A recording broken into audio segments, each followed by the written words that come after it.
Instructional Practices Inventory, IPI. How to get 1s, 2s, and 3s to 5s and 6s. What is IPI? Instructional Practices Inventory, or IPI, are categories designed to show levels of student engagement in a classroom setting. There are 6 categories, and most classrooms will experience all of these categories at any given moment. So what are the categories and how are they used? This slide is the IPI rubric. This rubric shows the levels of categories. The categories are 1 through 6. 6 being student active engaged learning, which is higher order thinking. 5 being student verbal learning conversations, which is higher order. 4 is teacher-led instruction. 3 is student work with teacher engaged. 2 is student work with teacher not engaged. And 1 is complete student disengagement from the curriculum.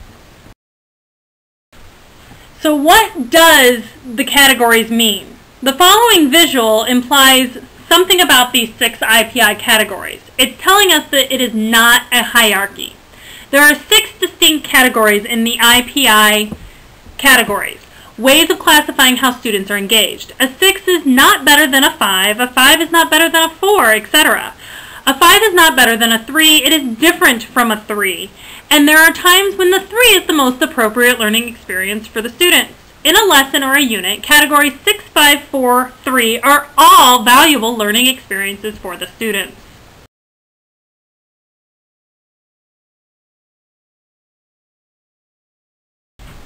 So now let's talk about IPI protocol.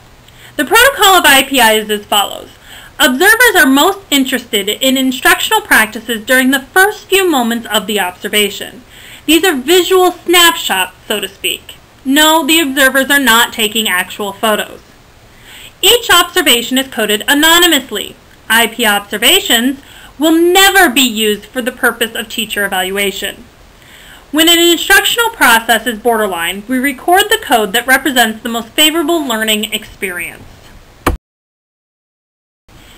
Continually, IPI observations are not recorded during the first 5 minutes or last 5 minutes of a class, or during transitions.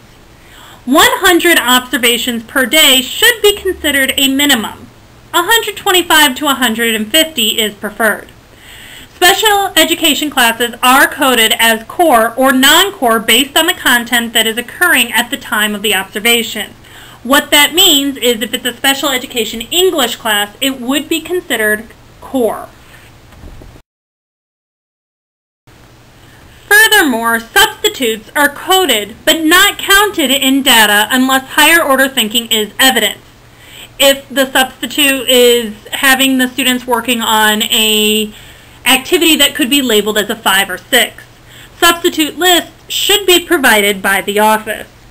Student teachers are treated and coded like a regular teacher. The Crete High School Improvement Team is also your IPI team. They do observations about 4 times a year or once a quarter. The following people are your CMHS School Improvement Team members. Jessica Allison, your foreign language and electives representative. Your representative of math is Barb Beelan. For English, we have Michelle Cresto and Denise Graney. Social Sciences, Mark O'Connor. Special Education, Robin Tedeschi. Science, Lisa Werner. And Guidance, Tim Wilson.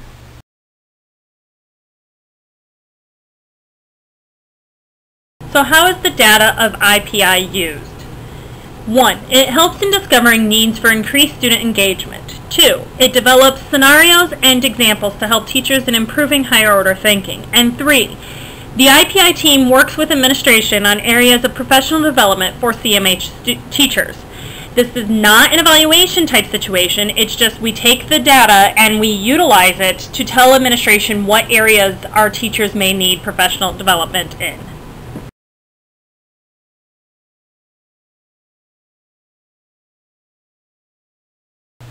This following chart is the Instructional Practices Inventory data recording form from the tallies of the 14-15 school year. In purple we have our September data, in blue we have our November data, green would be the February data, and April would be the red. Average data is in the black. Take a look at it and get an idea of where our school is sitting.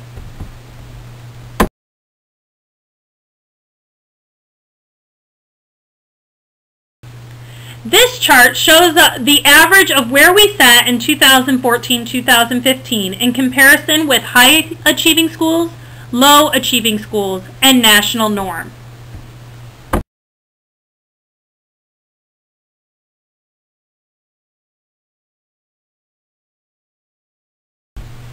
So what does this data tell us? It tells us areas that might need improvement in increasing student engagement at Crete.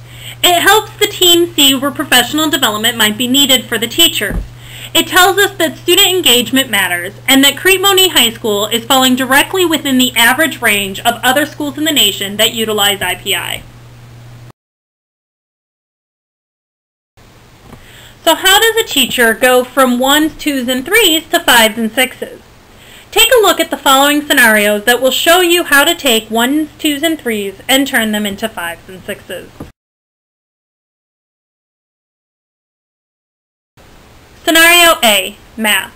In Mrs. Beeland's business math class, students are giving car presentations. Majority of students do not seem to be paying attention. What category would this be? This would be a 1.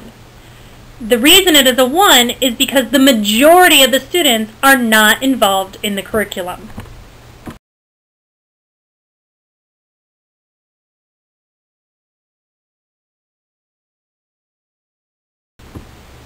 Scenario B, math. As you enter Mrs. Beeland's business math classroom, the 18 students are seated at their desk completing a textbook assignment. When you look at their work, you can see that they are computing word problems about appliance repairs. You note that the problems are recall type items that require simple procedural computations and do not require deeper thinking. You also notice that the teacher is walking around helping the students who are struggling. Which category would this be? This is a 3. It is a 3 because the students are doing simple, lower level thinking type questions and that the teacher is engaged. Scenario C, social sciences. In Mr. O'Connor's world history class, students are reading an article and answering questions on an organizer. Mr. O'Connor is sitting at his desk grading papers. What category? It's a 2. The reason it is a 2 is because students are doing simple recall type questions in an organizer and the fact that the teacher is not engaged with the students' work. Scenario D, foreign languages. As you enter Miss Allison's Spanish 1 classroom, the 18 students are seated at their desk completing a textbook assignment. When you look at their work, you can see that they are translating vocab. You note that the vocab words are recall type items and do not require deeper thinking. You also notice that the teacher is walking around helping the students who are struggling. The category for this is a 3. The reason it is a 3 again is because it is simple recall type item and the teacher is engaged. Scenario E, English. As you enter a classroom, it is obvious that the students are taking a test. The teacher is seated at a student desk near the back of the room, observing the students as they take the test. You walk among the students for a few moments to read some of the test items. The test is a recall test of multiple choice and fill-in-the-blank items. Which category do you think this one is? It is a 3 because of the recall test items and the fact that the teacher is observing the students and engaged with them. Scenario F, English. As you enter a classroom, the students are watching selected segments from the film Romeo and Juliet. The students are not taking notes, just watching. The teacher is at his desk checking his email. Which category would this be? This is a 2. Though the students are watching the movie, we do not see any type of higher order thinking. Furthermore, the teacher is not engaged, is why it is a 2. So our goal is how can we move to a 5 or 6? One example, during presentations, students will critique other students' presentations. Another example, after a quiz or test, have students work in groups to make corrections and randomly call groups to explain problems. Or after teacher-led discussion, have students summarize notes with higher order questions that they have to answer about their notes. Here are some suggestions for Level 5 student learning conversations. Have students think, pair, share after analyzing character, chapter ending, reaction to plot event, or editing work. During e-pass groups, have students label questions and discuss answers. Divide up the passages. Have students work in a Socratic seminar. That's the fishbowl strategy. Utilize cooperative group activities. Key note though, always have an individual component beforehand and group roles. Implement jigsaw puzzles. Here are some suggestions for Level 6 Student Active Engaged Learning. Schema building. Develop a gallery walk. Research. Have students research whatever item you're talking about. Writing.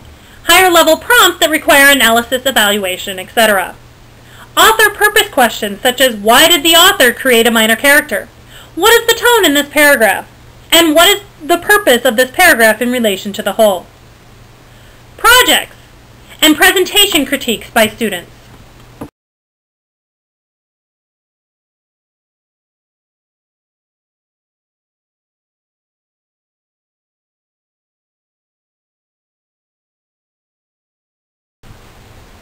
In summary, student engagement matters. We see that categories 3, 4, 5, and 6 are each important for learning throughout a unit and/or a lesson.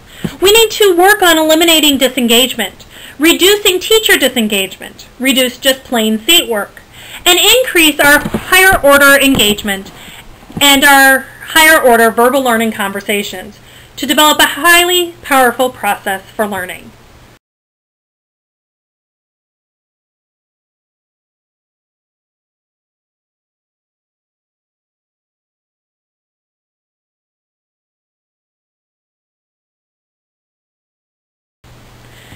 Finally, as teachers, we all know that all levels of IPI are going to happen at some point in the classroom. The purpose of utilizing IPI is to allow teachers to reflect on their teaching and help them find ways to increase student engagement.